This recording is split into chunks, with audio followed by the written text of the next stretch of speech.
처음엔 좀 무서웠어요. 이 나라에서는 김치를 안 먹으면 혼난다는 얘기를 들었거든요. 설마 했는데 진짜였어요. 심지어 김치만 따로 보관하는 전용 냉장고까지 있다는 사실은 정말 충격이었어요. 그 냉장고를 대하는 모습이 마치 가족처럼 느껴질 정도였죠. 어떤 친구는 결혼할 때 신혼집에 가전제품 들이기 전에 김치 냉장고부터 산다고 하더라고요. 그 정도로 김치는 한국에서 아주 특별한 존재인가 봐요. 믿기 힘드시죠? 안녕하세요.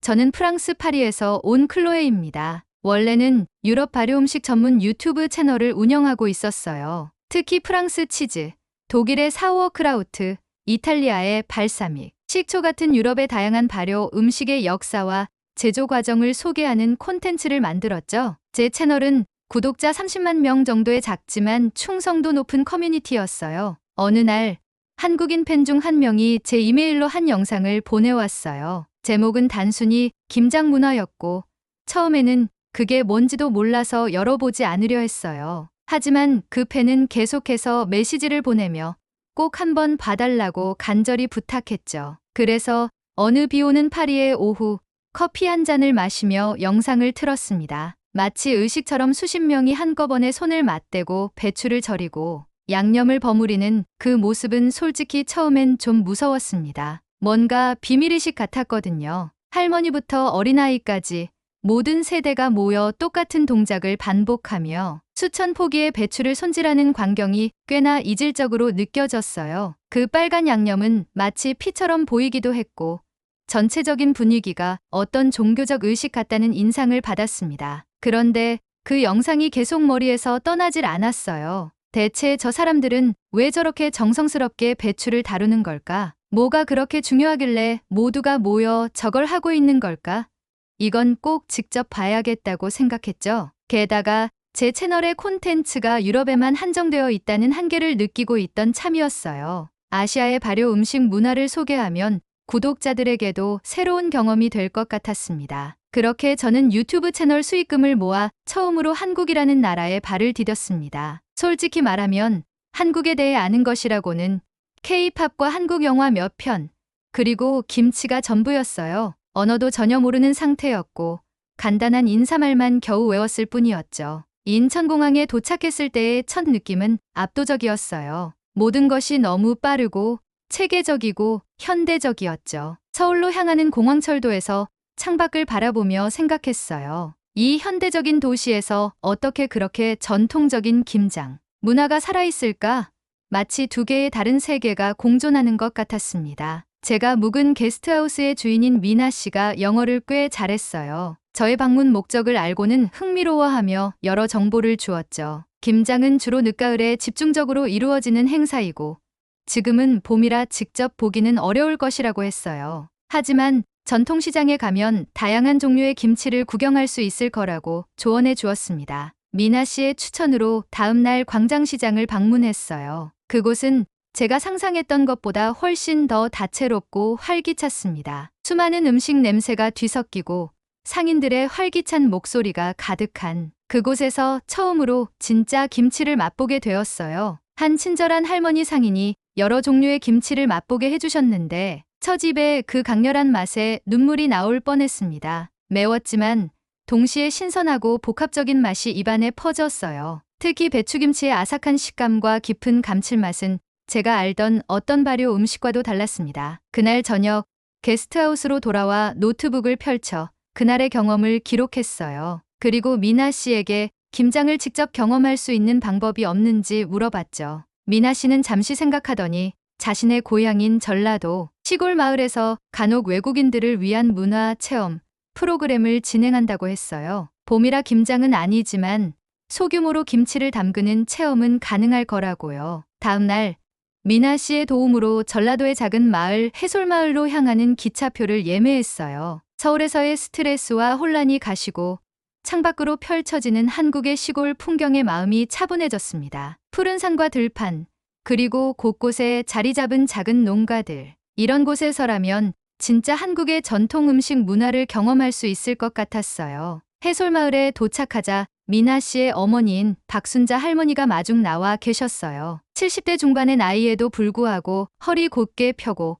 걸어오시는 모습이 인상적이었죠. 영어는 전혀 못하셨지만 따뜻한 미소와 손짓으로 저를 반겨주셨어요. 박할머니의 집은 전통 한옥을 현대식으로 개조한 집이었어요. 마당에는 커다란 항아리들이 줄지어 있었고 그 안에는 다양한 장류와 김치가 보관되어 있다고 했죠. 집 안으로 들어가니 특이한 냉장고가 눈에 띄었어요. 미나 씨가 알려준 바로 그 김치 냉장고였습니다. 한국 가정에서는 김치만을 위한 별도의 냉장고를 구비한다는 게 놀라웠어요. 그만큼 김치가 한국인의 식생활에서 중요한 위치를 차지한다는 방증이었죠. 저녁 식사는 박 할머니의 손맛이 가득한 전통 한식이었어요. 밥과 된장찌개, 그리고 10가지가 넘는 반찬이 상 위에 가득했습니다. 당연히 여러 종류의 김치도 있었고요. 시장에서 맛본 김치와는 또 다른 더 깊고 풍부한 맛이었어요. 식사 중 박 할머니는 미나 씨를 통해 제게 물으셨어요. 내일 마을에서 소규모 김장을 한다는데 함께 참여해 보지 않겠냐고요. 물론 흔쾌히 수락했습니다. 그날 밤 전통 온돌방에서 이불을 덮고 누웠는데 따뜻한 바닥 온기가 온몸으로 전해져 왔어요. 창밖에서는 귀뚜라미 소리와 달빛만이 저를 반겼고 서울의 번잡함과는 완전히 다른 고요함이 저를 감쌌습니다. 내일 있을 김장 체험에 대한 기대감으로 잠시 뒤척이다가 깊은 잠에 빠져들었어요. 다음 날 아침 일찍 일어나 마당으로 나가니 이미 여러 마을 주민들이 모여 준비를 하고 있었어요. 커다란 플라스틱 통에 배추를 씻고 소금에 절이고 양념을 준비하는 모습이 분주했습니다. 저는 처음에 어색하게 서 있었지만 곧 한 할머니가 다가와 손짓으로 배추 씻는 일을 도우라고 하셨어요. 언어는 통하지 않았지만 그들의 손동작을 따라하며 점차 작업에 익숙해졌습니다. 배추를 씻고 소금에 절이는 과정, 그리고 양념을 만드는 과정까지 모든 단계가 정교하고 체계적이었어요. 특히 양념을 만들 때는 여러 할머니들이 모여 각자의 비법을 공유하며 맛을 보고 조절하는 모습이 인상적이었습니다. 점심시간이 되자 모두가 마당에 둘러앉아 함께 식사를 했어요. 아침부터 일한 덕분에 평소보다 더 맛있게 느껴졌던 것 같아요. 식사 중에 한 젊은 남성이 영어를 조금 할 줄 알아서 대화가 가능했는데 그는 서울에서 일하다가 명절을 맞아 고향에 내려온 박 할머니의 손자였어요. 그를 통해 마을 사람들과 소통하며 더 많은 이야기를 나눌 수 있었습니다. 오후에는 본격적으로 절인 배추에 양념을 넣는 작업이 시작됐어요. 이 과정이 김장의 하이라이트라고 할 수 있었죠. 한 명이 배추를 펼치면 다른 한 명이 양념을 바르고 또 다른 사람이 그것을 단단히 묶어 항아리에 차곡차곡 담는 일련의 과정이 마치 컨베이어 벨트처럼 진행됐습니다. 저도 그 흐름에 자연스럽게 합류해 양념 바르는 역할을 맡았어요. 처음에는 서툴러서 양념이 흐트러지고 배추가 찢어지기도 했지만 박 할머니가 제 손을 잡고 천천히 가르쳐 주셨어요. 그 따뜻한 손길에서 진심 어린 가르침을 느낄 수 있었습니다. 점차 요령이 생기면서 작업 속도도 빨라졌고 마을 사람들도 저를 인정해주는 듯했어요. 작업 중간중간 마을 사람들은 노래를 부르기도 하고 옛날 이야기를 나누기도 했습니다. 언어는 이해할 수 없었지만 그들의 웃음소리와 화기애애한 분위기는 충분히 전해졌어요. 이것이 바로 영상에서 봤던 그 공동체 의식이구나 싶었습니다. 해가 지기 시작할 무렵 드디어 모든 배추가 양념과 만나 김치가 되었어요. 마을 사람들은 완성된 김치를 항아리에 담아 땅에 묻기도 하고 김치 냉장고에 보관하기도 했습니다. 박 할머니는 특별히 제가 담근 김치 몇 포기를 작은 통에 담아 선물로 주셨어요. 정성스럽게 포장된 그 선물에서 따뜻한 마음이 느껴졌습니다. 하루 종일의 작업을 마치고 달빛 아래 마을 사람들과 함께 모닥불을 피워놓고 둘러앉았어요. 누군가 가져온 막걸리를 나눠 마시며 박 할머니의 손자가 간간히 통역을 해주는 가운데 이야기를 나눴습니다. 그들은 제가 왜 김치에 관심을 갖게 됐는지, 프랑스의 발효 음식은 어떤 것들이 있는지 궁금해했어요. 그날 밤 저는 한국 시골 마을에서 경험한 공동체 문화와 정이라는 것에 대해 깊은 인상을 받았습니다. 이것은 단순한 음식 만들기가 아니라 세대를 이어주고 이웃을 연결하는 문화적 의식이었어요. 영상으로 봤을 때는 이해하지 못했던 그 깊은 의미를 몸소 체험하면서 비로소 알게 되었습니다. 다음 날 아침 아쉬운 마음으로 해솔마을을 떠나기 전에 SNS에 전날의 경험을 간단히 공유했어요. 서툴지만 진심을 담아 김치 만들기 과정과 마을 사람들의 따뜻한 환대에 대해 글을 썼습니다. 그리고 박 할머니가 주신 김치 사진도 함께 올렸죠. 그런데 놀랍게도 그 게시물이 몇 시간 만에 엄청난 반응을 얻었어요. 특히 한국인 팔로워들의 뜨거운 호응이 있었고 김치에 대해 더 자세히 알고 싶다는 댓글도 많았습니다. 서울로 돌아오는 기차 안에서 저는 이번 여행의 방향을 완전히 바꾸기로 결심했어요. 원래는 서울에서 며칠 더 지내다가 귀국할 예정이었는데 계획을 변경해 한국의 다른 지역도 방문하며 다양한 김치 문화를 탐험하기로 했습니다. 특히 각 지역마다 특색 있는 김치가 있다는 이야기를 들었기에 더욱 흥미로웠어요. 서울에 도착한 후 미나 씨의 도움을 받아 한국의 김치 문화에 대해 더 깊이 조사하기 시작했습니다. 국립중앙박물관에 가서 김치의 역사에 대해 배웠고 김치박물관도 방문했어요. 그곳에서 김치가 단순한 음식이 아니라 수천 년의 역사를 가진 문화유산이라는 사실을 알게 되었습니다. 특히 계절별, 지역별로 다양한 김치가 존재한다는 점이 놀라웠어요. 배추김치, 깍두기, 총각김치, 열무김치, 오이소박이. 그 종류만 해도 수백 가지가 넘는다고 했습니다. 한국에서의 두 번째 주, 저는 부산으로 향했어요. 해안 도시인 부산에서는 해산물이 들어간 독특한 김치를 맛볼 수 있었습니다. 그곳에서 만난 한 할머니는 제게 젓갈의 중요성에 대해 설명해 주셨어요. 젓갈은 김치의 깊은 감칠맛을 더하는 핵심 재료로 지역마다 사용하는 젓갈이 다르다고 했습니다. 부산에서는 특히 멸치젓을 많이 사용한다고 하셨죠. 부산에서의 경험을 SNS에 공유하자 반응은 더욱 뜨거워졌습니다. 특히 김치에 젓갈이 들어간다는 사실에 놀라는 외국인 팔로워들이 많았어요. 일부는 비위생적이라고 생각하기도 했지만 저는 발효 과정의 과학적 원리와 보존식품으로 김치의 역할을 설명하며 그런 편견을 바로잡으려 노력했습니다. 한국에서의 세 번째 주, 저는 경상도의 안동으로 향했어요. 이곳에서는 덜 맵고 더 짠맛이 나는 김치를 만난다는 이야기를 들었거든요. 안동에서 만난 한 가정집에서는 제게 직접 안동식 김치를 담그는 법을 가르쳐 주셨어요. 서울이나 전라도, 김치에 비해 고춧가루를 적게 쓰고 대신 다양한 해산물과 채소로 감칠맛을 내는 것이 특징이었습니다. 이렇게 세 지역의 김치를 경험하며 저는 점점 더 김치의 매력에 빠져들고 있었어요. 각 지역의 특색, 각 가정의 비법, 그리고 그 안에 담긴 역사와 문화, 모든 것이 너무나 흥미로웠습니다. 제 SNS 팔로워들도 이런 여정에 큰 관심을 보였고 구독자 수는 꾸준히 증가했어요. 그런데 문제는 김장을 다 끝내고 마을 어르신들과 둘러앉아 점심을 먹을 때 터졌습니다. 저는 양념이 묻은 손으로 밥을 먹는 모습이 다소 불결해 보인다고 느꼈고 이걸 무심코 제 SNS에 놀라운 경험, 그러나 위생은 조금 아쉬웠다고 적어버렸습니다. 한국어를 아직 잘 몰랐던 저는 이 말이 얼마나 오해를 불러올 수 있는 표현인지 전혀 알지 못했어요. 다음 날 아침, 제가 묵던 마을 숙소 앞에는 동네 할머니 세 분이 기다리고 계셨어요. 긴장된 표정으로 저를 바라보며 말씀하셨죠. 박 할머니의 손자가 통역을 해주었어요. 우리 문화가 불결하게 보였구먼. 그 말에 저는 얼굴이 붉어지고 말았습니다. 제 SNS 게시물이 마을 사람들에게까지 전해졌다는 사실이 놀라웠어요. 알고 보니 박 할머니의 손자가 SNS를 하고 있었고 우연히 제 게시물을 발견해 번역해 마을 사람들에게 보여줬던 거예요. 제가 올린 사진에는 마을 사람들의 얼굴이 선명하게 보였고 김치를 담그는 모습과 함께 위생적으로 아쉽다는 코멘트가 그들의 마음을 상하게 했던 겁니다. 저는 즉시 사과했지만 이미 상처를 입으신 눈치였어요. 할머니들은 평생 자신들의 방식으로 정성껏 음식을 준비해왔는데 외국인이 그것을 불결하다고 평가했다는 사실이 큰 충격이었던 거죠. 특히 저를 따뜻하게 맞아주고 김치 담그는 법을 가르쳐 주었던 박 할머니의 실망한 표정은 제 마음을 더욱 아프게 했습니다. 숙소로 돌아와서는 하루 종일 울었습니다. 처음으로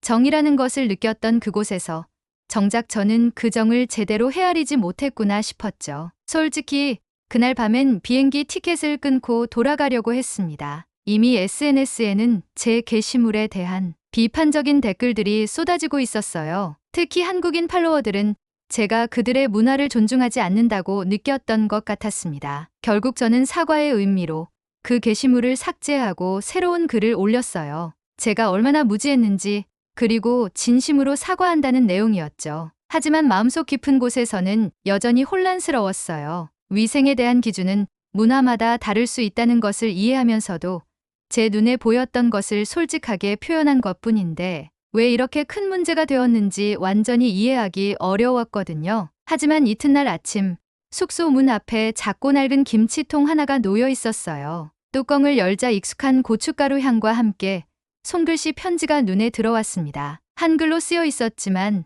그 옆에 서툰 영어로 번역이 적혀 있었어요. 우리 문화는 위생으로만 볼 게 아니요. 같이 나누는 손맛과 마음이 더 소중한 거지. 자네가 그걸 느껴줬다면 이제 자네도 이 마을 사람이요. 그 편지는 박 할머니가 쓰신 거였어요. 아마도 손자의 도움을 받아 영어로 번역했을 거예요. 그 순간 제 눈물이 멈추지 않았어요. 이것이 바로 한국인들이 말하는 정이구나 싶었습니다. 실수하고 상처를 줬음에도 다시 한번 받아들이고 이해해주는 그 마음. 프랑스에서는 경험해보지 못한 깊은 유대감이었어요. 저는 그 편지와 김치통 사진을 SNS에 공유했고 진심 어린 사과와 함께 제가 배운 점을 솔직하게 털어놨습니다. 그 글은 무려 100만 번 넘게 공유됐어요. 많은 팔로워들이 문화적 차이를 이해하고 존중하는 것의 중요성에 대해 이야기했고 특히 한국인 팔로워들은 제 솔직한 사과와 배움의 자세에 감동받았다고 말해주었습니다. 저는 그때 결심했어요. 이 문화를,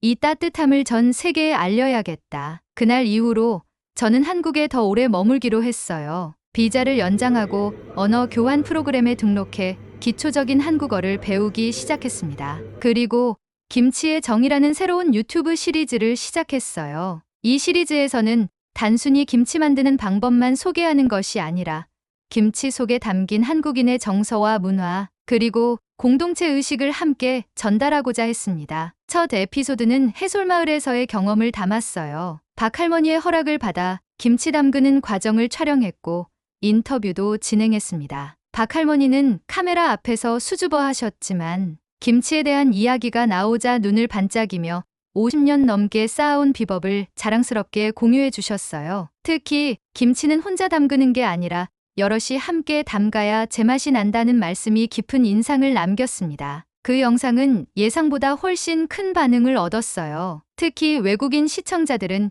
김치가 단순한 음식이 아니라 문화적 상징이자 공동체의 결속을 강화하는 매개체라는 점에 새롭게 눈을 떴습니다. 많은 댓글에서 한국에 가서 김치 담그기 체험을 해보고 싶다는 의견이 나왔고 실제로 해솔마을에는 외국인 방문객이 늘어나기 시작했어요. 시리즈의 두 번째 에피소드에서는 김치의 역사와 과학적 가치를 다뤘습니다. 서울대학교 식품영양학과 교수님을 인터뷰해 김치의 발효 과정과 건강상 이점에 대해 자세히 알아봤어요. 특히 김치에 들어가는 재료 하나하나가 가진 영양학적 가치와 발효 과정에서 생성되는 유산균이 건강에 미치는 긍정적 영향에 대한 설명은 많은 시청자들의 관심을 끌었습니다. 세 번째 에피소드는 지역별 김치의 다양성을 소개했어요. 전라도의 매콤한 김치, 경상도의 짭조름한 김치, 제주도의 해산물이 풍부한 김치 등 각 지역의 특색을 담았습니다. 이 에피소드를 위해 한 달 동안 전국을 돌아다니며 촬영했고 각 지역의 대표적인 김치 장인들을 만나 인터뷰했어요. 그들이 들려주는 김치에 얽힌 가족 이야기, 전쟁 시절의 추억, 그리고 세대를 이어 전해지는 비법 등은 단순한 요리 프로그램을 넘어 인간 다큐멘터리의 깊이를 더했습니다. 시리즈가 인기를 끌면서 BBC와 CNN 같은 국제 미디어에서도 관심을 보이기 시작했어요. 저는 여러 인터뷰를 통해 한국의 김치 문화를 소개했고 특히 김치에 담긴 정의 가치를 강조했습니다. 한국문화체육관광부에서도 연락이 와서 한국 음식 문화 홍보대사로 활동해달라는 제안을 받기도 했어요. 그렇게 1년이 지나고 저는 한국에서의 경험을 바탕으로 김치의 정이라는 다큐멘터리 영화를 제작하기 시작했습니다. 이 영화는 단순히 김치를 소개하는데 그치지 않고 김치를 통해 본 한국인의 정서와 문화적 가치, 그리고 현대 사회에서 이런 전통이 갖는 의미를 깊이 탐구했어요. 특히 해솔마을에서의 첫 경험부터 시작해 제가 겪은 문화적 충돌과 화해의 과정, 그리고 그 속에서 배운 교훈들을 솔직하게 담아냈습니다. 완성된 다큐멘터리는 베를린 국제영화제 다큐멘터리 부문에 출품되어 특별상을 수상한 영광을 안았어요. 심사위원들은 문화적 장벽을 넘어 진정한 이해와 존중을 담아낸 아름다운 작품이라고 평가했습니다. 이 소식을 들은 해솔마을 사람들은 마을 회관에 대형 스크린을 설치하고 다 함께 영화를 관람했다고 해요. 박할머니는 자신이 스크린에 나오는 모습을 보며 쑥스러워하면서도 자랑스러워하셨다고 합니다. 영화의 성공 이후 제 유튜브 채널은 구독자 수 500만을 넘기게 되었어요. 더 이상 유럽 발효 음식에만 국한되지 않고 세계 각국의 발효 음식 문화를 소개하는 글로벌 플랫폼으로 성장했습니다. 하지만 여전히 제 콘텐츠의 중심에는 한국의 김치와 그 속에 담긴 정의 가치가 있었어요. 지금 저는 서울과 파리를 오가며 생활하고 있어요. 한국에서는 다양한 지역의 김치 문화를 계속 연구하고 프랑스에서는 그 가치를 유럽인들에게 알리는 작업을 하고 있습니다. 특히 프랑스의 몇몇 학교에서는 제 다큐멘터리를 교육 자료로 활용하고 있다는 소식을 들었을 때 정말 기뻤어요. 문화 간 이해와 존중을 가르치는 도구로 제 작품이 쓰인다는 건 정말 영광스러운 일이니까요. 제 이야기를 통해 많은 분들이 낯선 문화를 대할 때 좀 더 열린 마음을 가질 수 있기를 바랍니다. 겉으로 보이는 차이점에만 집중하기보다는 그 안에 담긴 공통된 인간성과 따뜻함을 발견하는 여정이 되길 바라요. 김치 하나로 시작된 저의 인생 변화. 이제는 여러분의 차례일지도 모르잖아요. 여러분도 낯선 문화와 만나 처음에는 이해하기 어려웠지만 점차 그 가치를 발견하게 된 경험이 있으신가요? 댓글로 여러분의 이야기도 들려주세요. 문화적 경계를 넘어 서로를 이해하고 존중하는 대화의 장이 되었으면 좋겠습니다. 이번 영상이 마음에 드셨다면 좋아요와 구독으로 응원해주세요. 여러분의 관심이 더 다양한 문화 이야기를 발굴하는 원동력이 됩니다. 다음 영상에서 만나요. 감사합니다.